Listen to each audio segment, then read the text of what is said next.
جن سے آج پہلی دفعہ ملاقات ہو رہی ہے، امید ہے کہ انشاءاللہ ہمارا یہ سفر اکٹھا گزرے گا اور اللہ کا فضل و کرم سے انشاءاللہ اچھا بھی گزرے گا انشاءاللہ۔ جیسا کہ آپ نے ابراہیم شبیر بھائی اللہ تعالیٰ ان کو برکت دے، ان کی زبان مبارک سے یہ بات سن لی ہے کہ ہمارا عنوان جو ہمارا سبجیکٹ ہے وہ ہے سیرت النبی صلی اللہ علیہ وسلم۔ ہم ایک ایسی پرسنالٹی اور ایک ایسی شخصیت کے بارے میں پڑھنے جا رہے ہیں کہ جو اس قدر عظیم ہے کہ ان سے بڑھ کر عظیم انسان اس کائنات میں نہ پہلے آیا تھا نہ قیامت تک آئے گا۔ اللہ رب العزت نے آپ کو جو رتبہ اور مقام عطا فرمایا ہے وہ کسی دوسرے کو عطا نہیں کیا۔ نبی صلی اللہ علیہ وسلم کی سیرت، کیا یہ واقعات کا نام ہے؟ کیا یہ صرف تاریخ ہے؟ نہیں، بلکہ حقیقت میں نبی صلی اللہ علیہ وسلم کی سیرت جو ہے وہ ہمیں عادات و اطوار سکھاتی ہے، ہمیں اخلاقیات کا درس دیتی ہے، ہمیں پوری زندگی گزارنے کے لیے ایک ایسا بہترین قسم کا سمجھنے کے مواد فراہم کرتی ہے کہ ہمیں اپنی زندگی میں کبھی بھی کوئی بھی مسئلہ پیش آئے اس کا حل ہمیں رسول اللہ صلی اللہ علیہ وسلم کی سیرت میں نظر آئے گا انشاءاللہ۔ اچھا، سب سے پہلے ہم جب سیرت کا عنوان پڑھنے لگے ہیں، آج یاد رکھیں آپ کہ ہم یہ سیرت جس عنوان سے ہمارا یہ پیریڈ ہے، ہماری کلاس ہے، یہ پڑھنے جا رہے ہیں تو یہ صرف پڑھنے کے لیے نہیں ہے۔ ایسا نہیں ہے کہ ہم ایک مضمون پڑھنے لگے ہیں اور صرف ایک امتحان دیں گے اور اس میں پاس ہونا ہے اور لیول 1 سے لیول 2 میں چلے جانا ہے، یہ نہیں۔ یاد رکھیں، ہم نے نبی صلی اللہ علیہ وسلم کی سیرت کو صرف پڑھنا نہیں، ہم نے انشاءاللہ اللہ کے رسول کی سیرت کو پڑھ کے رسول اللہ سے اپنا تعلق اور مضبوط کر لینا ہے انشاءاللہ۔ ہم نے اپنی محبت نبی صلی اللہ علیہ وسلم سے جو پہلے بھی موجود ہے، لیکن سیرت پڑھنے کے بعد ہماری محبت میں اضافہ ہونا چاہیے کہ ہم نبی علیہ السلام کے اور قریب ہو گئے۔ کیوں؟ کیونکہ جب کسی کو کسی دوسرے انسان کی عظمت کا، اس کے رتبے کا، اس کے مقام کا، اس کی شان کا جب پتہ چلتا ہے کہ یہ تو بہت بڑا آدمی ہے، ٹھیک ہے، تو انسان اس کے بارے میں جو ہے اس سے محبت بھی کرنے لگتا ہے اور اس کے قریب ہونے کی بھی کوشش کرتا ہے۔ یہ ہے عام لوگوں کی بات۔ ہم کن کی بات کر رہے ہیں؟ بعد از خدا بزرگ تو یہ قصہ مختصر کہ اللہ کے بعد سب سے بڑا رتبہ، مقام، شان، مرتبہ انسانوں میں آج تک کسی کو اتنا رتبہ نہیں مل سکا۔ کسی نبی، کسی ولی، کسی بزرگ، کسی پڑھے لکھے انسان، کسی لیڈر، چاہے وہ مذہبی پیشوا تھا، چاہے وہ سیاسی رہنما تھا، چاہے وہ سماجی مسئلہ تھا، آج تک کسی کو اس قدر رتبہ اور مقام نہیں ملا جتنا اللہ تعالیٰ نے جناب محمد رسول اللہ صلی اللہ علیہ وسلم کو عطا فرمایا۔ تو سیرت کا جو عنوان ہے یہ سمجھ لے کہ ایک محبت کی بہت لمبی چوڑی داستان ہے کہ جس کو انسان، جس کے دل میں جس قدر محبت ہے وہ اتنی شوق سے، اتنی چاہت سے، اتنی عقیدت سے سبجیکٹ کو پڑھتا ہے۔ کیونکہ اللہ کے رسول صلی اللہ علیہ وسلم کی زندگی کے بارے میں اللہ کیا فرماتے ہیں؟ لَقَدْ كَانَ لَكُمْ فِي رَسُولِ اللَّهِ أُسْوَةٌ حَسَنَةٌ، قسمیہ انداز میں فرمایا کہ نبی صلی اللہ علیہ وسلم کی زندگی میں ایک نمونہ ہے، ایک کامل نمونے کے طور پہ پیش کیا گیا۔ اور اللہ کے رسول صلی اللہ علیہ وسلم کی سیرت جو ہے اس کے بارے میں جب پوچھا گیا حضرت عائشہ رضی اللہ تعالیٰ عنہا سے کہ آپ کا اخلاق کیسا ہے، تو انہوں نے فرمایا کہ کان خلقہ القرآن، پورے کا پورا قرآن اس کی عملی تصویر رسول اللہ صلی اللہ علیہ وسلم کی سیرت ہے۔ یعنی قرآن مجید کو اگر ہم نے سمجھنا ہے تو ہمیں قرآن مجید کو سمجھنے کے لیے رسول اللہ صلی اللہ علیہ وسلم کی سیرت کی ضرورت ہے۔ ہم تب تک قرآن مجید کو پوری طرح سمجھ نہیں سکتے جب تک رسول اللہ صلی اللہ علیہ وسلم کی سیرت کو نہ پڑھ لیں، کیونکہ اللہ کے رسول کی سیرت ہی ہمیں بتاتی ہے ہم نے اٹھنا بیٹھنا کیسے ہے، ہم نے عبادت کیسے کرنی ہے، ہم اپنی زندگی کیسے گزارنی ہے، ہم نے اپنے بچوں کی تربیت کیسے کرنی ہے، ہم نے معاشرے میں اپنا کردار کیسے ادا کرنا ہے۔ یہ سارے کا سارا دین، ساری کی ساری شریعت اگر ہم اس کو فالو کرنا چاہتے ہیں، اپنانا چاہتے ہیں، عملی طور پہ جو ہے وہ پریکٹیسنگ جو ہے وہ مسلمان بننا چاہتے ہیں کہ ہم پریکٹیکلی اسلام کو جو ہے وہ اپنی زندگیوں میں لے کے آئیں، تو ہمیں رسول اللہ صلی اللہ علیہ وسلم کی سیرت کو پڑھنا ہمارے لیے ناگزیر ہے، لازم ہے، فرض ہے، واجب ہے، کیونکہ اس کو پڑھے بغیر ہم دین اسلام کو پوری طرح سمجھ نہیں سکتے، نہ قرآن کو سمجھ سکتے ہیں، نہ احادیث کو سمجھ سکتے ہیں۔ تو اس لیے ہمیں نبی صلی اللہ علیہ وسلم کی سیرت کو پڑھنا ہے انشاءاللہ، اور دل لگا کے پڑھنا ہے انشاءاللہ۔ انتہائی مختصر وقت ہمیں ملے گا، اس مختصر وقت میں ہم چاہیں گے کہ صرف چیدہ باتیں، جو موٹی موٹی باتیں ہیں اللہ کے رسول صلی اللہ علیہ وسلم کی سیرت کی آپ تک پہنچائی جائیں۔ ان میں ایک اہم ترین بات ہم یہ اپنے سامنے رکھنا چاہتے ہیں کہ یہ جو سیرت کا مضمون ہے، انشاءاللہ امید یہ ہے کہ اس کی 4 سے 5 کلاسز ہوں گی، پھر وقت تو یہی ہے، اگر اس سے زیادہ بھی ہمیں موقع ملا تو انشاءاللہ اس مضمون کو ہم آگے لے کے چلیں گے۔ تو سیرت پڑھنے سے پہلے سب سے پہلے ہمیں یہ پتہ ہونا چاہیے کہ سیرت کہتے کس کو ہے جو ہم بار بار لفظ بول رہے ہیں۔ آخر سیرت ایک لفظ بولا جاتا ہے، ہم سیرت النبی لفظ بولتے ہیں، سیرت رسول لفظ بولتے ہیں، یہ سیرت ہوتا کیا؟ تو سیرت کے ایک تو لغوی معنی ہوتا ہے، ایک ہوتا ہے اصطلاحی معنی جو شرعی طور پہ شرعی اصطلاح میں استعمال ہوتا ہے۔ لغوی طور پہ عمومی طور پہ جب سیرت کہا جاتا ہے تو اس کے بہت سارے لغت میں معانی ہمیں ملتے ہیں۔ یہ سارا یسیر عربی کے کچھ الفاظ ہیں، یہ ان سے نکلا ہے، ٹھیک ہے۔ سیرت اس کا معنی عمومی طور پہ ہوتا ہے طریقہ، چلنا، راستہ، ٹھیک ہے، زندگی گزارنے کا طریقہ، مطلب کوئی بھی اس طرح کے معانی جس میں حالت کو بھی سیرت کہا جاتا ہے۔ قرآن مجید میں حالت کے لیے بھی سیرت کا لفظ استعمال ہوا ہے، لیکن عمومی طور پہ کسی راستے پہ چلنا، ٹھیک ہے۔ سیرت لغوی طور پہ کہتے ہیں کہ ایسا راستہ جس سے کوئی شخص گزرتا ہے، ٹھیک ہے، زندگی گزارنے کا ایسا راستہ جس پر کوئی انسان چلتا ہے، اس کو سیرت کہا جاتا ہے۔ تو سیرت لغوی طور پہ اس کا معنی چلنا ہوا، طور طریقے ہوا، اس کا معنی جو ہے وہ حالت ہوا، اس کا معنی زندگی گزارنے کا انداز ہوا، ٹھیک ہے جی، اس کا معنی ایک راستے پہ چلنا، یہ سیرت کہلاتا ہے۔ یعنی کوئی بندہ عملی طور پہ کسی راستے پہ چلتا ہے اس کو سیرت کہتے ہیں۔ یہ ہوتا ہے عمومی معنی، جو جب ہم لغت کی بات کرتے ہیں تو لغت میں سیرت سے مراد یہ لیا جاتا ہے۔ اب ایک وہ معنی ہے جب آپ علماء کی زبان سے، ٹھیک ہے، سنتے ہیں کہ ہم سیرت کا سبق پڑھیں گے، آج ہم سیرت کے عنوان پہ بات کریں گے، آج ہم سیرت کو سمجھنے کی کوشش کریں گے، تو جب یہاں سیرت کا لفظ بولا جائے گا تو سیرت سے مراد اللہ کے رسول صلی اللہ علیہ وسلم کی حیات طیبہ ہوتی ہے، ٹھیک ہے جی۔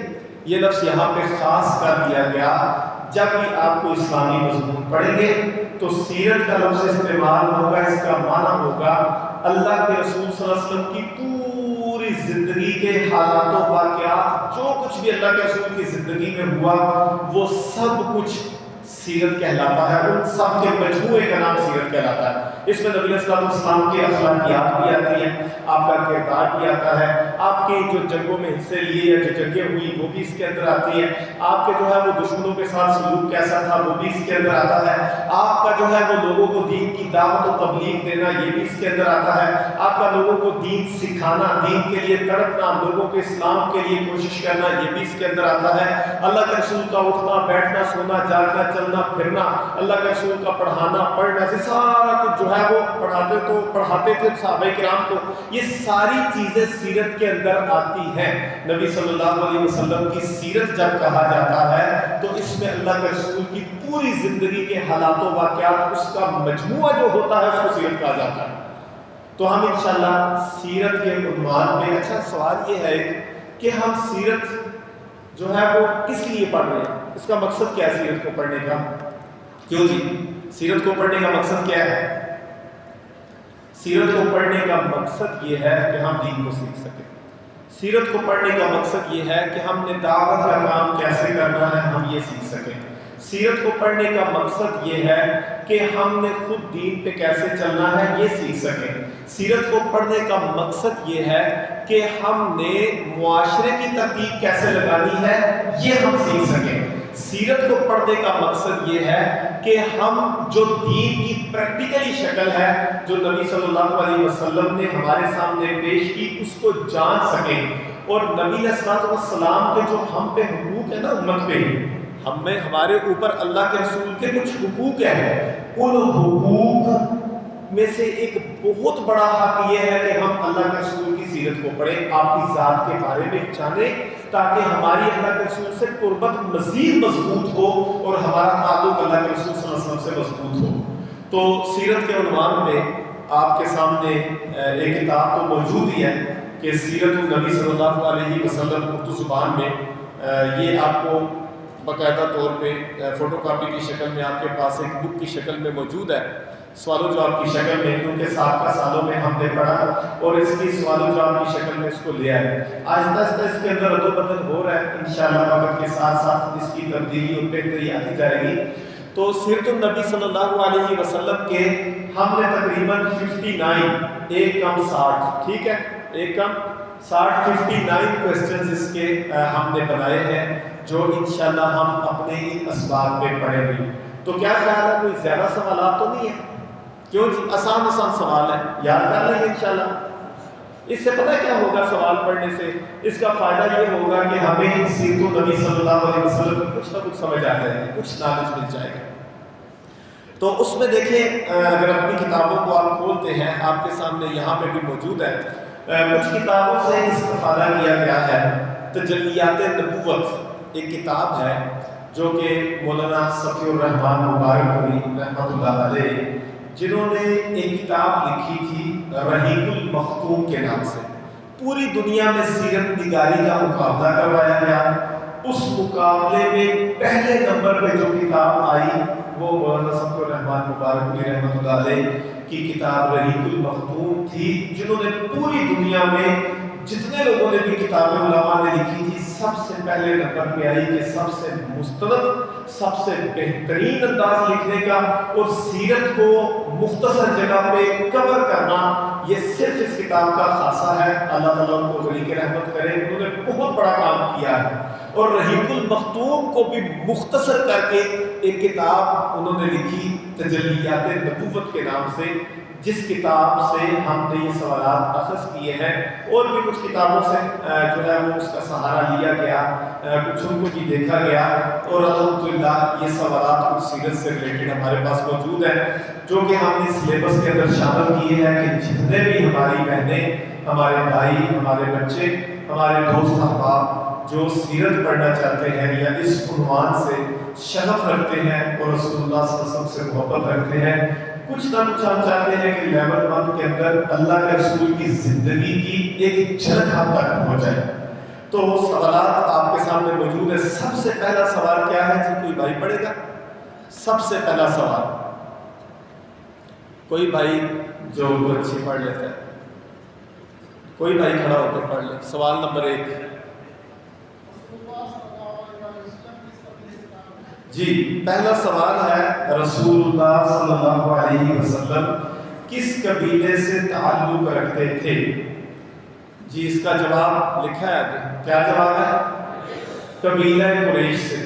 یہ سوال ہر دفعہ تھوڑا سا گڑبڑ ہو جاتا ہے، ٹھیک ہے؟ کچھ کہتے ہیں کہ نبی علیہ السلام بنو ہاشم سے تعلق رکھتے تھے، کچھ کہتے ہیں کہ اللہ کے رسول کا قبیلہ قریش تھا۔ اب یہاں پہ سوال یہ ہے کہ اللہ کے رسول کا قبیلہ قریش تھا کہ بنو ہاشم تھا؟ قبیلہ کیا تھا؟ قریش تھا کہ بنو ہاشم تھا؟ جی آواز نہیں ہے، لکھا بھی ہے سامنے پھر بھی شک پڑ گئے۔ جی قبیلہ قریش تھا۔ بنو ہاشم کیا تھا؟ آپ کا خاندان تھا۔ خاندان اور قبیلے میں کیا فرق ہوتا ہے؟ جی خاندان تو ایک ہوتا ہے نا، قبیلے کے اندر کئی خاندان جمع ہو جاتے ہیں، ٹھیک ہے؟ قبیلہ کئی خاندانوں کے مجموعے کا نام ہوتا ہے اور خاندان ایک ہی ہوتا ہے، سمجھ گئے؟ ایک شخص کی اولاد ہے وہ آگے چلتا آ رہا ہے۔ قبیلہ جو ہوتا ہے وہ کئی خاندانوں کے مجموعے کو قبیلہ کہہ لیا جاتا ہے۔ تو نبی صلی اللہ علیہ وسلم کا خاندان بنو ہاشم تھا اور آپ کا قبیلہ کیا تھا؟ قبیلہ قریش تھا۔ اچھا، یہ نبی صلی اللہ علیہ وسلم کا قبیلہ قریش تھا۔ یہاں ایک چیز آپ کو بتاتا چلوں، یہ قریش کہاں سے لفظ آیا تھا؟ یہ قریش لفظ کہاں سے آیا؟ کیسے پتہ چلا قبیلہ قریش ہے آپ کا؟ نبی صلی اللہ علیہ وسلم کا اگر ہم شجرہ نسب دیکھتے ہیں نا، تو 12ویں نمبر پہ ایک نام آتا ہے محمد صلی اللہ علیہ وسلم کا نام، ان کے والد کا نام عبداللہ، وہ عبد المطلب کے بیٹے تھے۔ محمد بن عبداللہ بن عبد المطلب بن ہاشم بن عبد مناف بن قصی بن کلاب بن مرہ بن کعب بن لؤی بن غالب بن فہر۔ 12ویں نمبر پہ کیا نام ہے؟ فہر۔ یہ اللہ کے رسول صلی اللہ علیہ وسلم کے مطلب جد امجد کہنے والوں میں سے ایک تھے فہر۔ یہ جو شخص تھا اس کا لقب تھا قریش۔ اس کا لقب کیا تھا؟ قریش۔ کوئی پوچھ سکتا ہے جی قریش لفظ کہاں سے آیا؟ تو فہر جو تھا نا، فہر 12ویں نمبر پہ نبی علیہ السلام کا شجرہ نسب جو بنو عدنان تک جاتا ہے صحیح سند کے ساتھ، اس کے بعد کچھ اختلاف ہے، ٹھیک ہے، کیونکہ اللہ کے رسول صلی اللہ علیہ وسلم ابراہیم کی اولاد جو بیٹے تھے نا اسحاق اور اسماعیل علیہ السلام کی اولاد میں سے تھے اللہ کے رسول، ایسا ہی ہے جی، ٹھیک ہے، تو یہ ان کی اولاد آگے اسی طرح چلتی آ رہی ہے۔ تو نبی صلی اللہ علیہ وسلم کا جو جد امجد کہنے داداؤں میں سے ایک نام تھا فہر، 12ویں نمبر پہ۔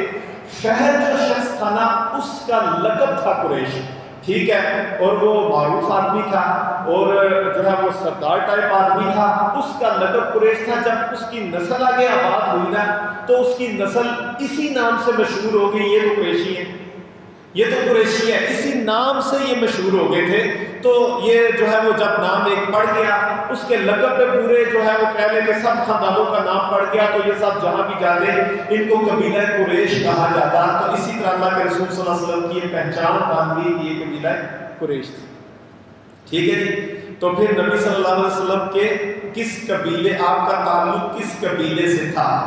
کیوں جی کس قبیلے سے تھا؟ قریش سے تھا۔ اللہ آپ کو برکت دے۔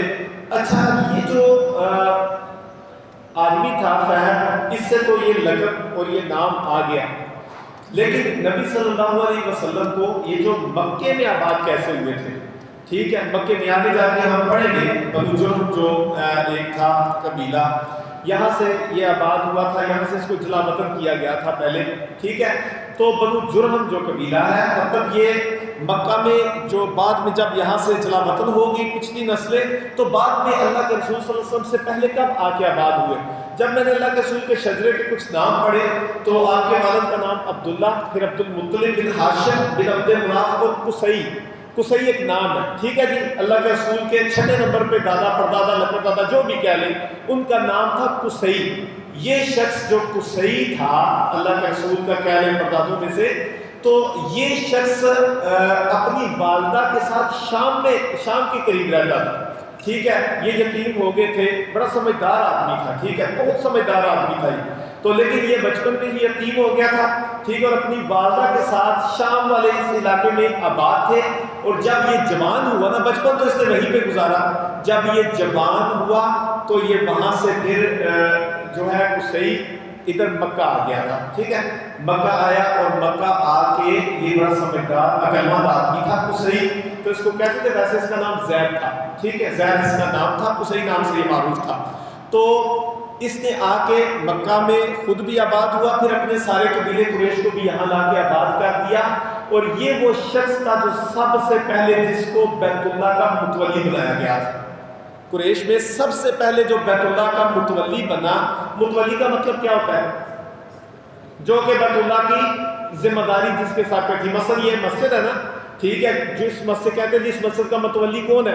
متولی وہ ہوتا ہے جو اس کے سارے معاملات کو دیکھتا ہے، جس کے پاس چابی ہوتی ہے، جس کے سارے معاملات وہ خود دیکھ رہا ہے، نگران ہوتا ہے جو، ٹھیک ہے۔ اسی طرح نبی صلی اللہ علیہ وسلم، ٹھیک ہے، کہ یہ داداؤں میں سے جو قصی تھا، یہ بیت اللہ کا پہلا متولی تھا، ٹھیک ہے، پہلا متولی تھا، اور یاد رکھیں یہ وہ شخص تھا جس نے بہت زیادہ حاجیوں کی خدمت کی تھی، اور اس نے باقاعدہ ایک نیا طریقہ ایجاد کر دیا تھا خدمت کا، ٹھیک ہے، یہ مطلب شہد کے ساتھ، کھجوروں کے ساتھ یہ شربت بہترین قسم کے بناتا، اور یہ جو ہے وہ سارے معاملات اس طرح سے لوگ حاجیوں کی خدمت کرتا، جو لوگ بیت اللہ کا طواف کرنے کے لیے آتے ہیں خدمت کرتا، اور اس کے پاس چابی ہوتی تھی، جس کو چاہتا بیت اللہ میں داخل ہونے دیتا اور جس کو نہ چاہتا نہ داخل ہونے دیتا، اختیار تو مل گیا نا پھر۔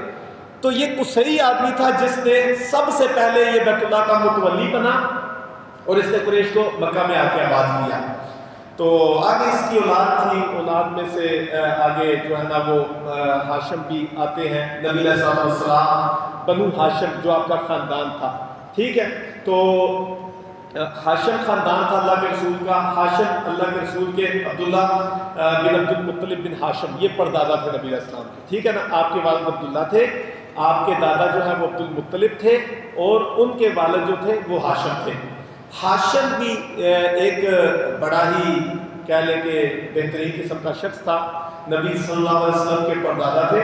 تو یہ اتنا عظیم آدمی تھا کہ اس نے اس کے ہاتھ میں بھی بیت اللہ کی جب جو ہے مہمان جتنے بھی آتے حاجی آتے ان کی میزبانی، ان کی مہمان نوازی اس نے کرنی ہوتی تھی، اور یہ بڑا بہترین اور نفیس قسم کا آدمی تھا۔ اس نے کیا کیا، اس نے لوگوں کی خدمت کے لیے اس کو کیا کہتے ہیں روٹی کے ٹکڑے توڑتا، اور جیسے کہ سریگ بناتے ہیں شوربے کے اندر، گوشت کے شوربے میں سریگ ٹکڑے توڑ کے ہم رکھتے ہیں، تو پھر وہ سریگ سی بن جاتی ہے نرم روٹی، یہ لوگوں کو کھلایا کرتا تھا، ٹھیک ہے۔ یہ ان کی خدمت میں پیش کیا کرتا۔ ہاشم کہتے ہیں نا وہ جب کہہ لیں گے کسی چیز کو توڑا جائے تو وہ جو چیز ٹوٹنے والی ہوتی ہے اس کو ہاشم کہتے ہیں، اور ہاشم کہتے ہیں توڑنے والے کو، ٹھیک ہے، توڑنے والے کو ہاشم کہتے ہیں۔ تو یہ اس طرح روٹیاں ٹکڑے توڑ کے یہ کہہ لیں کہ وہ شوربے میں مکس کرتا اور حاجیوں کی خدمت کرتا، اس وجہ سے اللہ تعالیٰ نے اس کو بہت زیادہ عزت عطا کی تھی۔ اور ہاشم جو ہے وہ جب کہہ لیں کہ اچھا ہاشم کے بارے میں آپ کو ایک بات بتاؤں، ہاشم یہ اس نے شام کی طرف جاتے ہوئے اس نے مدینہ میں شادی کی تھی سلمہ نامی خاتون سے، ٹھیک ہے، اور یہ جب یہاں سے پھر جو ہے وہ شام کی طرف گیا تو وہاں جا کے فلسطین کے ساتھ ایک علاقہ ہے غزہ، آپ نے نام سنا ہوگا، غزہ کے اندر یہ فوت ہوئے تھے اور وہاں پہ یہ دفن کیے گئے تھے، ٹھیک ہے۔ ہاشم یہ غزہ کے اندر فوت ہوئے تھے، تو پیچھے سے مقتضائی بات ہے ان کی جو ہے وہ بیوی تھی ادھر مدینہ میں تھی سلمہ، ان کے ہاں کہہ لیں کہ بعد میں جب یہ گئے بعد میں اللہ تعالیٰ نے ان کو بیٹا دیا، اور بیٹا پیدا ہوا، اور بیٹے کی جو ہے وہ پرورش، اس کے بیٹے کے جو ہے نا وہ سر میں سفید بال تھے، شیبہ کہتے ہیں نا بوڑھے کو سفید بالوں کو، ٹھیک ہے، تو سارے اس کو شیبہ کہتے تھے، سر میں سفید بال تھے اس کے بچپن میں پیدائش کے بعد، تو دیکھا کہ لوگ شیبہ کہتے ہیں، تو یہ ہوا یہ کہ ان کی والدہ ان کی پرورش کرتی گئی۔ یہ شیبہ جو ہے نا ان کی عبد المطلب تھے، نبی علیہ السلام کے دادا جو تھے محمد بن عبداللہ بن عبد المطلب، عبد المطلب کا نام شیبہ تھا، ٹھیک ہے، لیکن عبد المطلب نام کیسے پڑا، یہ جو ہے وہ ہاشم کا بیٹا مطلب بھی تھا ایک، اور اس نے کیا کیا، وہ جب 7-8 سال ہو گئے وہ ماں پرورش کر رہی ہے، پتہ نہیں تھا ان کو یہ کیونکہ مکہ میں تھے، تو یہ مدینہ گئے، ان کو پتہ چلا تو یہ پھر وہاں سے جا کے ان کو لے کے آئے۔ اب لوگوں کو پتہ نہیں تھا یہ بچہ کون ہے، تو لوگوں نے دیکھا تو اس کو عبد المطلب اس کا خادم اور غلام مطلب سمجھا، اور عبد المطلب کا نام جو ہے وہ مشہور ہو گیا، اسی نام سے یہ چل پڑا۔ بارہ نبی علیہ السلام بنو ہاشم سے تھے، ٹھیک ہے، اور یہ نبی علیہ السلام کے دادا تھے عبد المطلب، اور عبد المطلب کے آگے جو ہے وہ بیٹے ہوئے عبد المطلب نے کیا کہتے ہیں یہ زمزم کا جو کنواں ہے نا، زمزم کا چشمہ، یہ جب بنو جرم کو یہاں سے وطن کیا گیا تو انہوں نے اس کو جو ہے وہ بند کر دیا تھا، ٹھیک ہے، اور اس کے بعد ان کو خواب آیا تھا نبی علیہ السلام کے دادا عبد المطلب کو، ٹھیک ہے، کہ یہ فلاں جگہ پہ چشمہ ہے زمزم تھا، اور اس کو دوبارہ رینیو مطلب اس کو دوبارہ جو ہے وہ اس کا کام کروایا جائے اور اس کو تلاش کیا جائے۔ ان کو جگہ کا خواب آیا، انہوں نے خواب کے مطابق وہاں جا کے جگہ کو کھدوایا، اور جگہ کو کھدوا کے جب نشان ظاہر ہونے لگے وہیں سے یہ زمزم نکلا، دوبارہ یہ بند ہو گیا تھا، یہ وہیں سے دوبارہ زمزم نکلا ان کے کھدوانے پہ۔ جب یہ وہ اس کے اثرات نظر آنا شروع ہو گئے تو قریش جو ہے وہ سارے کے سارے دوسرے بھی خاندانوں والے آگے کہنے لگے کہ ہمیں بھی ساتھ ملایا جائے، یہاں جنگ ہوتے ہوتے بچی، مطلب اس پہ جھگڑا ہو گیا تھا، ٹھیک تھا. تو اس وقت انہوں نے یہ دعا کی تھی کہ ان کا بیٹا تھا عبداللہ، ایک نبی علیہ السلام کے جو والد تھے نا، عبداللہ بیٹا تھا. تو انہوں نے کہا، بہت ہی نفیس اور بہت ہی شریف النفس انسان تھے، تو انہوں نے یہ دعا کی اس وقت جب لڑائی ہوئی، تو کہا کہ اللہ اگر تو مجھے 10 بیٹے دے نا، نظر مانی، تو میں ایک تیرے نام پہ ذبح کر دوں گا. ٹھیک ہے. نبی علیہ السلام کے بارے میں کبھی آپ نے سنا ہے آپ 2 ذبیحوں کی اولاد ہیں؟ سنا ہے کبھی آپ نے نبی علیہ السلام کو کہا جاتا ہے 2 ذبیحوں کی اولاد؟ 2 ذبیحوں کی اولاد کیوں کہا جاتا ہے؟ اس کے پیچھے یہ وجہ ہے. پھر ہم انشاءاللہ سوالات شروع کرتے ہیں. اللہ کے رسول صلی اللہ علیہ وسلم کہ یہ جو والد ہے نا، ٹھیک ہے، جب ان کے دادا نے، نبی علیہ السلام کے دادا عبد المطلب نے نظر مانی کہ اللہ مجھے 10 بیٹے دے تو میں ایک اللہ کے راستے میں ذبح کر دوں گا، تو اللہ نے 10 بیٹے دے دیے. باصلاحیت بھی تھے، ان کی نظر کے مطابق 10 بیٹے اللہ نے ان کو عطا کیے عبد المطلب کو. تو انہوں نے پھر جو ہے وہ ایسا کیا، پورا نکالا، ایک جو ہے وہ کہہ لیں کہ پورا نکالنا، سمجھ لیں کہ کس کا نام نکلتا ہے، پرچیاں ڈالی، اور جب نام نکالا تو نبی علیہ السلام کے والد عبداللہ کا نام نکل آیا کہ اس کو ذبح کیا جائے. ٹھیک ہے. اب جب ذبح کرنے کا پروگرام بنایا تو نبی علیہ السلام کے چچا یعنی عبد المطلب کے بیٹے 10 بھائی تھے، ظاہری بات ہے، تو وہ سارے کے سارے انہوں نے بڑا سخت ایکشن لیا، اور ان کے ماموں نے بھی ایکشن لیا کہ بچے کو ذبح کیوں کرتے ہو، ہم اس کی جگہ پہ 100 اونٹ ذبح کر دیتے ہیں ایک انسان کا فدیہ، اس کی جگہ پہ وہ دے دیتے ہیں، فدیہ دے دیتے ہیں. تو پھر جو ہے وہ آخرکار ان کی ضد اور ان کا یہ ایکشن کام آیا، تو عبداللہ کو چھوڑ دیا گیا اور 100 اونٹ ذبح کر دیے گئے. تو نبی صلی اللہ علیہ وسلم کو 2 ذبیحوں کی اولاد کیوں کہا جاتا ہے؟ ان کے والد کی جگہ پہ فدیہ دیا گیا 100 اونٹوں کا، کیونکہ ان کو ذبح کرنے کی نیت جو ہے وہ ان کا پورا نکل آیا تھا، ان کو ذبح کیا جانا تھا، ان کی جگہ پہ 100 اونٹوں کو ذبح کیا گیا، اس لیے ایک ذبیحہ اس کو کہا جاتا ہے. اور دوسرا حضرت اسماعیل علیہ السلام، کیونکہ ان کی بھی جو ہے خواب میں حضرت ابراہیم علیہ السلام نے دیکھا اور ان کو بھی ذبح کرنے کے لیے لٹا دیا تھا، تو ان کی جگہ پہ اللہ تعالیٰ نے مینڈا جو ہے وہ بھیج دیا، اور ان کی جگہ پہ 100 اونٹ آئے تھے، ٹھیک ہے، جو ذبح کیے گئے. تو 2 جو ہے وہ ذبیحوں کی اولاد اس وجہ سے اللہ کے رسول صلی اللہ علیہ وسلم کو کہا جاتا ہے. تو ہمیں پتہ ہونا چاہیے یہ اللہ کے رسول صلی اللہ علیہ وسلم کے دادا، پردادا، والد، یہ اسی طرح بیک گراؤنڈ یہ سارا ہے. تو یہ کچھ نہ کچھ معلومات ہمیں ہونی چاہیے تاکہ ہمیں پتہ ہو کہ اللہ کے رسول صلی اللہ علیہ وسلم کتنے بڑے اور عظیم خاندان سے تعلق رکھتے تھے. تو سب سے پہلا سوال، رسول اللہ صلی اللہ علیہ وسلم کس قبیلے سے تعلق رکھتے تھے؟ قبیلہ قریش سے کہ بنو ہاشم سے؟ ہاں جی، کس سے؟ تو خاندان کون سا تھا؟ بنو ہاشم تھا. ٹھیک ہے جی. دوسرا سوال ہے، علاقہ حجاز میں کون سے 3 مشہور شہر موجود تھے؟ جی، علاقہ حجاز میں 3 شہر کون کون سے آتے تھے؟ مکہ، مدینہ اور طائف. یہ اس وقت ایک صوبہ ہوتا تھا. ٹھیک ہے. تو اس میں مشہور جو شہر تھے مکہ، مدینہ اور طائف تھے، اسی لیے حجازی لفظ بھی استعمال کیا جاتا ہے. ٹھیک ہے. تو یہ حجاز کا جو علاقہ تھا اس میں مکہ بھی موجود تھا، مدینہ بھی تھا، اور طائف کا بھی ایک بڑی لمبی پٹی تھی، ایک صوبہ تھا اس وقت. تو اس کے اندر یہ 3 مشہور شہر تھے جو ہمیں یاد ہونے چاہیے. مکہ مدینہ تو ہمیں نہیں بھولتا، طائف بھی اس کے اندر شامل تھا جہاں پہ اللہ کے رسول صلی اللہ علیہ وسلم کو اذیت دی گئی، تکلیف پہنچائی گئی. ٹھیک ہے. آپ نے یہ واقعات سن رکھے ہیں. تو بہرحال علاقہ حجاز میں 3 مشہور شہر آتے ہیں، مکہ، مدینہ اور طائف. سوال نمبر 3 تھا، ابراہیم علیہ السلام کس ملک میں پیدا ہوئے؟ جی، ابراہیم علیہ السلام کس ملک میں پیدا ہوئے؟ عراق میں. یہ کوئی مشکل سوال تو نہیں ہے؟ کیوں جی، یاد کرنا آسان ہے، ایک لفظ ہی یاد کرنا بس، عراق. ٹھیک ہے جی. ابراہیم علیہ السلام کس ملک میں پیدا ہوئے؟ عراق میں پیدا ہوئے. یاد ہو جائے گا نا انشاءاللہ. کون کون سا بھائی کہتا ہے مجھے یاد نہیں ہوگا، وہ ہاتھ اوپر کرے. جس کو یاد نہیں ہوگا ہو جائے گا سب کو انشاءاللہ. اللہ آپ کو برکت دے. ٹھیک ہے جی. اس کے بعد اگلا سوال ہے، اہل عراق کس چیز کے پجاری تھے؟ اہل عراق کس چیز کے پجاری تھے؟ بتائیں جی. ابراہیم علیہ السلام کا واقعہ قرآن میں آتا ہے، آپ نے سن رکھا ہے کہ انہوں نے کہا سورج یہ خدا ہو سکتا ہے، سنا نا آپ نے، یہ چاند یہ ہو سکتا ہے میرا خدا ہو، یہ تارے یہ ہمارا، یہ ستارے جو ہیں ہو سکتا ہے کہ یہ میرے خدا ہو. تو یہ سارا واقعہ آپ نے پڑھ رکھا ہے. اس کا مطلب ہے کہ ابراہیم علیہ السلام عراق کے میں پیدا ہوئے، اور عراق کے لوگ کن چیزوں کی پوجا کیا کرتے تھے؟ سورج، چاند، ستاروں کی. اور ابراہیم علیہ السلام کا والد کے ساتھ بھی آپ نے قصہ سن رکھا ہوگا. کس کس نے سنا ابراہیم علیہ السلام کے والد کا قصہ؟ کیا کیا کرتے تھے ابراہیم علیہ السلام کے والد؟ کیا کرتے تھے؟ بت تراشا کرتے تھے. کیا کرتے تھے؟ بت تراشتے تھے. کیوں تراشتے تھے؟ کیونکہ لوگ اس کی پوجا کرتے تھے. اس کا مطلب ہے کہ عراق کے لوگ کس چیز کی پوجا کرتے تھے؟ بتوں کی بھی پوجا کرتے تھے اور سورج چاند ستاروں ان ساری چیزوں کی پوجا کیا کرتے تھے. مشکل تو نہیں یاد کرنا.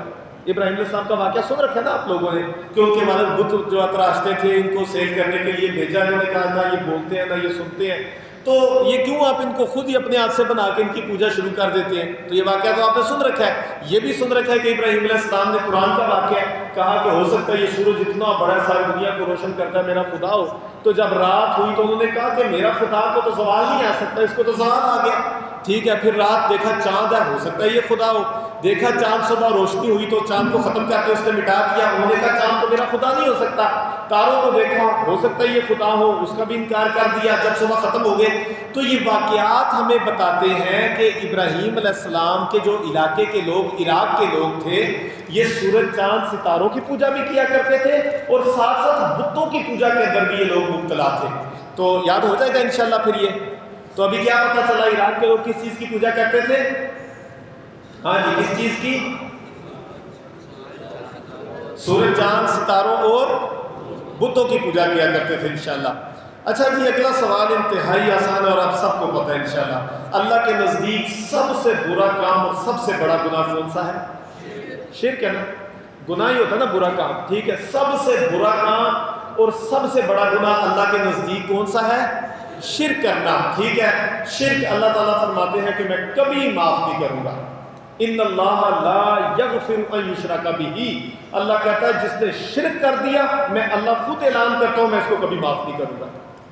ٹھیک ہے جی, تو اس لیے سب سے بڑا گناہ شرک ہے.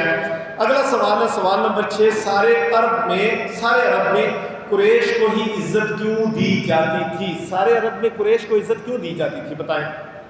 اسے دیکھے بغیر بتا دیں. کیوں جی؟ ہاشم کیا کیا کرتا تھا؟ حاجیوں کی خدمت کرتا تھا. اس کے ان لوگوں کے پاس بیت اللہ کی کنجی تھی. ٹھیک ہے, ان کے پاس بیت اللہ کی ذمہ داری اور نگرانی تھی.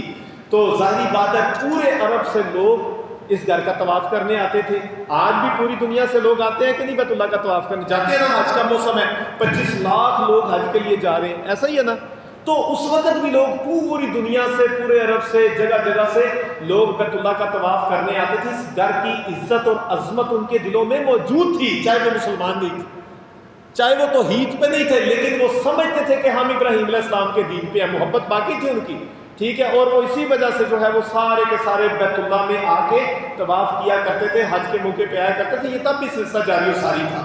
تو جو بیت اللہ کا محافظ تھا, جو بیت اللہ کا متولی تھا, جو بیت اللہ کی نگرانی اور اس کا انتظام و انصرام سنبھالنے والے لوگ تھے, وہ یہ قریشی تھے. تو ظاہری بات ہے جہاں سارے لوگ آتے ان کی میزبانی یہ لوگ کرتے, تو پھر جب یہ جاتے تو سارے ان کی عزت کیا کرتے تھے. بنتی بھی تھی نا عزت. تو سارے لوگوں میں اس لیے یہ عزت دار تھے کہ ان کے پاس بیت اللہ کی نگرانی تھی اور بیت اللہ کا جو ہے وہ یہ خادم تھے. اس وجہ سے سارے لوگ ان کی عزت کرتے تھے. تو یہاں کیا لکھا ہے؟ سارے عرب میں قریش کو ہی عزت کیوں دی جاتی تھی؟ کیونکہ یہ خانہ کعبہ کے متولی سمجھتے ہیں نا, انتظام کرنے والا, منتظم متولی تھے اور حاجیوں کی خوب خدمت کیا کرتے تھے. یہ دل و جان سے حاجیوں کی خدمت کرتے تھے. ان کو جب رسپیکٹ دیتے تھے تو جب یہ ان کے علاقوں میں جاتے تو وہ بھی ان کو رسپیکٹ دیا کرتے تھے. تو اس کے علاوہ اگلا سوال ہے کہ دادا عبد المطلب کے بعد آپ صلی اللہ علیہ وسلم کی پرورش کس نے کی؟ جی, نبی اسلام کے دادا کے بعد پرورش کس نے کی تھی؟ آپ کے چچا ابو طالب نے پرورش کی تھی. یہ تو کامن کوسچنز ہے, پتہ ہے ہمیں سب کو, عموماً ہم پڑھتے ہی رہتی ہیں کہ نبی صلی اللہ علیہ وسلم کے دادا عبد المطلب جب وفات پا گئے تو ان کے بعد آپ کے چچا ابو طالب نے اللہ کے رسول کی پرورش کی. آگے ہے جی, آپ صلی اللہ علیہ وسلم کا حسب و نسب کس نبی سے جا کے ملتا ہے؟ جی, آپ کو حسب و نسب کس نبی سے جا کے ملتا ہے؟ آپ ابراہیم علیہ السلام کے بیٹے اسحاق اور اسماعیل میں سے کس کی اولاد ہے؟ اسماعیل علیہ السلام کی اولاد ہے. تو اسماعیل علیہ السلام سے ہوتے ہوئے آپ کا شجرہ ملتا ہے ابراہیم علیہ السلام تک. کوئی مشکل تو نہیں ہے یہ؟ ٹھیک ہے جی. اس سے اگلا سوال ہے, کاروبار اور دیگر معاملات کے باعث قریش کے مکہ سے باہر نکل جانے کے بعد کس نے قریش کو دوبارہ مکہ میں جمع کیا؟ جی, یہ واقعہ میں نے آپ کو سنایا کہ قصی یتیم تھا. ٹھیک ہے, تو یہ جب جوان ہوا تو مکہ میں آ گیا, تو پھر اس نے قریش کو دوبارہ مکہ میں جمع کیا تھا. تو اس سوال کا جواب وہی ہے, قصی بن کلاب. ٹھیک ہے, یہ کلاب لفظ ہے, قصی بن کلاب. کاروبار اور دیگر معاملات کے باعث قریش کے مکہ سے باہر نکل جانے کے بعد قریش کو دوبارہ مکہ میں جمع کرنے والا نبی علیہ السلام کے جو جد امجد میں سے نام آتا ہے قصی، چھٹے نمبر میں محمد صلی اللہ علیہ وسلم بن عبداللہ بن عبد المطلب بن ہاشم بن عبد مناف بن قصی، یہ قصی وہ شخص تھا جس نے ان کو دوبارہ مکہ میں جمع کیا تھا۔ اگلا سوال ہے مکہ کو آباد کرنے والا سب سے پہلے قبیلہ کون سا تھا؟ جی مکہ کو آباد کرنے والا، مکہ کو آباد کرنے والا، آپ یہ بات سمجھ لیں، مکہ کو ہی آباد کس نے کیا تھا؟ اس قبیلے نے، یمن سے آنے والا قبیلہ جرہم، بنو جرہم تھے، یہ لفظ جرہم ہے، ٹھیک ہے جی، بنو جرہم قبیلہ تھا جس نے مکہ کو آباد کیا تھا۔ یاد ہو جائے گا، مسئلہ تو نہیں ہے یہ تھوڑا سا لفظ مشکل ہے نا، ٹھیک ہے، جرہم قبیلے کا نام تھا جس نے مکہ کو آباد کیا تھا۔ اچھا اگلا سوال ہے، بس 3-4 منٹ ہے، ہم بات کو ختم کرتے ہیں۔ خانہ کعبہ پر ہاتھیوں کا لشکر لے کر حملہ کرنے کون آیا اور یہ واقعہ کب پیش آیا؟ جی خانہ کعبہ کو گرانے کے لیے کون آیا تھا ہاتھیوں کا لشکر لے کے؟ ابرہا، یہ حبشی تھا۔ ابرہا کیا تھا؟ یہ حبشی نسل تھا، ٹھیک ہے، اور یہ وہاں پہ کہہ لیں کہ یہ ڈکٹیٹر تھا، یمن پہ یہ قابض تھا، ٹھیک ہے، یہ اپنی فوج لے کے جو ہے وہ بیت اللہ کو گرانے کے لیے آیا تھا۔ اس نے کہا تھا کہ یہاں جو ساری دنیا کے یہ لوگ جاتے ہیں عرب، ساری دنیا یہاں پہ ان کے دل میں عزت ہے تو میں اس کو گرا ہی دیتا ہوں، تو اس نے ہاتھیوں کا لشکر لے کے آیا۔ یہ واقعہ علم تری کیف فعل ربک باصحاب الفیل، ٹھیک ہے، یہ سارا واقعہ قرآن مجید میں آتا ہے۔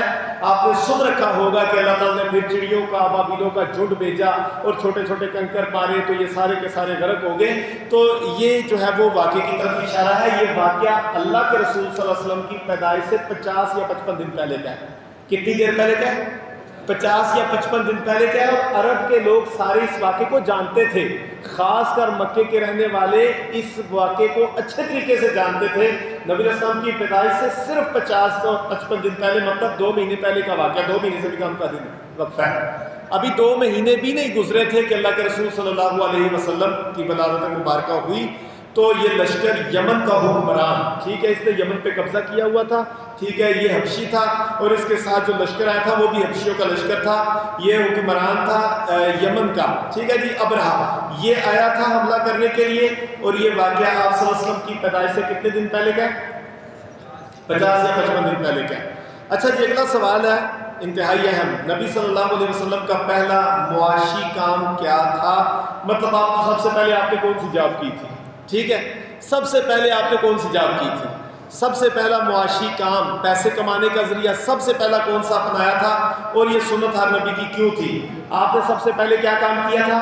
بکریاں چرائی تھی۔ کیا کیا تھا؟ ہر نبی سے اللہ تعالیٰ نے یہ ذمہ داری ان کو دی کہ وہ بکریاں چرائیں، انہوں نے بکریاں چرائی ہیں، ہر نبی نے تقریباً بکریاں چرائی ہیں، اور نبی صلی اللہ علیہ وسلم نے بھی بکریاں چرائی ہیں۔ کیا کیا سب سے پہلے کام؟ بکریاں آپ چرایا کرتے تھے۔ اور یہ کیوں اللہ تعالیٰ نے ہر نبی سے یہ کام لیا؟ کیوں بکریاں چرانے کی ذمہ داری ان کو ملی؟ اس کے پیچھے وجہ کیا تھی؟ اس کے پیچھے وجہ تھی کہ بکریاں جو ہیں وہ بار بار بکھرتی ہیں، ادھر ادھر بھاگتی ہیں، بچے ان کے تنگ کرتے ہیں، تو ان کو بار بار جو ہے وہ ریوڑ کے اندر واپس لانا اور ان کو سنبھالنا، انسان کو بہت زیادہ صبر چاہیے اس کے لیے، ٹھیک ہے۔ یہ صبر تبھی پیدا ہو سکتا تھا کہ جب کوئی ایسی ڈیوٹی کی جائے جو صبر پیدا کر دے، ٹھیک ہے، صبر پیدا کر دے۔ نبی صلی اللہ علیہ وسلم نے کیونکہ لیڈر بننا تھا، ٹھیک ہے، ساری کائنات کا ایک نظام جو ہے وہ سنبھالنا تھا، ایک اسلامی نظام دینا تھا، اللہ کے رسول صلی اللہ علیہ وسلم نے پوری دنیا پہ حکمرانی کرنی تھی، تو اس لیے اللہ کے رسول صلی اللہ علیہ وسلم کی تربیت کرانے کے لیے اللہ تعالیٰ نے ان کی یہ بکریاں چرانے کی ذمہ داری جو ہے وہ ان کو ملی۔ یہ اللہ کی طرف سے تو نہیں، لیکن مطلب یہ ہے کہ بچپن میں یہ کام اللہ کے رسول نے کیا، سارے نبیوں سے اللہ تعالیٰ نے یہ کام کروایا، اس وجہ سے کہ یہ نبوت کے لیے تیار ہو جائے، تاکہ لوگوں کی تکلیفوں پہ، باتوں پہ، اذیتوں پہ صبر کر سکیں۔ لوگ باتیں کریں، صبر کر لیں، کیونکہ ان کو پریکٹس ہوگی، جس طرح بکریوں کو سنبھالتے ہوئے بار بار صبر کرنا پڑتا ہے۔ ایک تو صبر پہ تمرین لکھا ہوا ہے، صبر پر تمرین، تمرین مشق کو کہتے ہیں، مطلب صبر کی مشق ہو جائے، اچھے طریقے سے صبر پیدا ہو جائے۔ دوسرے نمبر پہ لکھا ہے لوگوں کی قیادت کرنے کی صفات، بہت ساری بکریوں کو سنبھالنا۔ اس کا مطلب یہ ہے کسی کوئی بکری جو ہے وہ ٹیڑھی ہے، کوئی آرام سے چلتی ہے، کوئی ادھر ادھر بھاگتی ہے، کوئی ادھر ادھر کھیتوں میں گھستی ہے، سب کو سنبھالنا۔ کوئی کسی مزاج کا انسان آئے گا، کوئی کسی مزاج کا آئے گا۔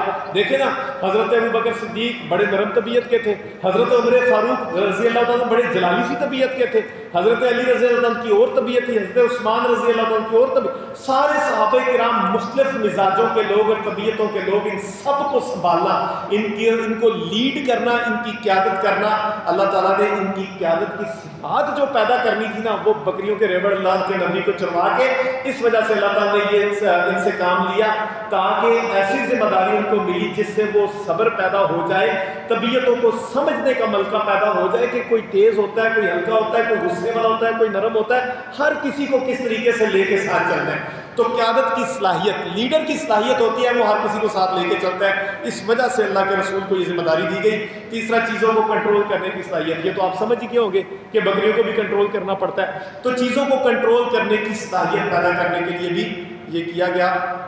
آخری سوال, شق صدر. شق صدر کہتے ہیں سینے کو چاک کرنا, ٹھیک ہے, سینے کو اوپن ہارٹ سرجری, شق صدر ہوتا ہے اوپن ہارٹ سرجری, سینے کو کھول دینا. نبی علیہ الصلوۃ والسلام کے سینے کو اوپن ہارٹ سرجری کی گئی, ٹھیک ہے. یہ زندگی میں آپ کو کتنی بار واقعہ پیش آیا, کتنی بار پیش آیا؟ 2 بار. کتنی بار؟ ایک بار بچپن میں پیش آیا تھا, اور ایک بار جب اللہ کے رسول جو ہے وہ معراج کی رات, ٹھیک ہے, اسراء و معراج کے موقع پہ, اس سے پہلے یہ واقعہ پیش آیا, ٹھیک ہے. ایک دفعہ بچپن میں پیش آیا, اور ایک دفعہ معراج سے پہلے اللہ کے رسول صلی اللہ علیہ وسلم اسراء و معراج کے موقع پہ اللہ کے رسول کے ساتھ یہ واقعہ پیش آیا. 2 دفعہ آپ کی اوپن ہارٹ سرجری ہوئی تھی, ٹھیک ہے جی. یہ آپ کو پتہ ہونا چاہیے, یہ اللہ کی طرف سے ایک معاملہ تھا. تو اللہ تعالیٰ ہم سب کو سیرت کے یہ خوبصورت عنوان پہ ثابت قدمی نصیب فرمائے, اور جو اسباق ہم پڑھ رہے ہیں موٹے موٹے سوالات ہیں, انتہائی آسان, اللہ ہمیں یہ یاد کرنے کی توفیق عطا فرمائے. میں امید کروں کہ اگلے سبق میں یہ سوال یاد ہو چکے ہوں گے انشاءاللہ. کون کون ارادہ کرتا ہے کہ میں پکا یہ سوال یاد کر کے آؤں گا انشاءاللہ؟ ویسے تو آدھے سے زیادہ آپ کو مجھے پتہ یاد ہو چکے ہیں انشاءاللہ. اگر کوئی کمی رہ گئی ہوئی تو ضرور کوشش کیجیے گا. اگر ایک دفعہ بھی آپ دوبارہ پڑھ لیں گے تو آپ کو انشاءاللہ سارے سوال یاد ہو جائیں گے. اللہ تعالیٰ ہمارا حامی و ناصر ہو. اللہ تعالیٰ سب کے لیے آسانیاں پیدا فرمائے. اقول قولی ھذا استغفر اللہ لی ولکم سائر المسلمین. سبحان ربک رب العزۃ عما یصفون.